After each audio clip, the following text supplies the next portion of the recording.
Hello guys, இது வந்து என்னோட ஃபர்ஸ்ட் எக்ஸ்பீரியன்ஸ் வீடியோ தான். நான் வந்து கேக் எசென்ஷியல் டீலர்ன்றவங்க கிட்டேருந்து கொஞ்சம் பேக்கிங் ப்ராடக்ட்லாம் வாங்கியிருந்தேன். இவங்க கிட்டேருந்து நான் அப்படியெல்லாம் வாங்கலை. கொஞ்சம் ஹோம் பேக்கர்ஸ் வந்து யூடியூப்பில் வந்து நல்ல ரிவ்யூஸ் கொடுத்துருந்தாங்க. அதை பார்த்துட்டு தான் நான் இவங்க கிட்ட வந்து ஆர்டர் கொடுத்துருந்தேன். இந்த மோல்டை பற்றி நான் வந்து தனியாக சொல்கிறேன். இவங்க கிட்ட வந்து கொஞ்சம் நல்ல ப்ராடக்ட்டும் வந்துச்சு, நிறைய ஃபர்ஸ்ட் ப்ராடக்ட் தான் வந்துச்சு. இதை பற்றி தான் நான் இந்த வீடியோவில் சொல்கிறேன். இதோ பாருங்கள் இந்த மோல்டை. இது வந்து எவ்வளோ அழுக்காக இருக்குன்னு பாருங்கள். இது எந்த குப்பையிலேருந்து கலந்து எடுத்துருந்தேனே தெரியல, அந்த அளவுக்கு மோசமாக இருந்துச்சு. அவங்க குடோனில் போட்டு வச்சுருந்துருப்பாங்க போல்.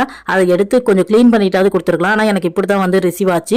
அடுத்தது தான் ரொம்ப முக்கியமான பொருள். இது வந்து எடிபிள் மார்க்கரு. இது ஃபாண்டன்ட்லாம் எதுவும் அது இதெல்லாம் வந்து குழந்தைங்க சாப்பிட்றது தானே நம்ம எடிபிளில் செய்கிறோம்.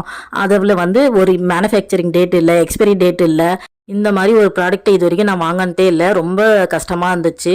ஆல்ரெடி ஃபுட் கலரே நல்லதில்லை, இதில் இந்த மாதிரி எக்ஸ்பைரி டேட்டே இல்லாத ஒரு ஃபுட் கலர் மார்க்கர் வந்து எப்படி நம்ம யூஸ் பண்ணதுனே தெரியல. இதை வந்து நான் என் பையனுக்கு கலர் ஸ்கெட்சாக தான் கொடுக்க போகிறேன். நான் வந்து ஃபாண்டன்ட்டில் யூஸ் பண்ண போகிறது இல்லை. ஃபர்ஸ்ட் எக்ஸ்பீரியன்ஸுங்க.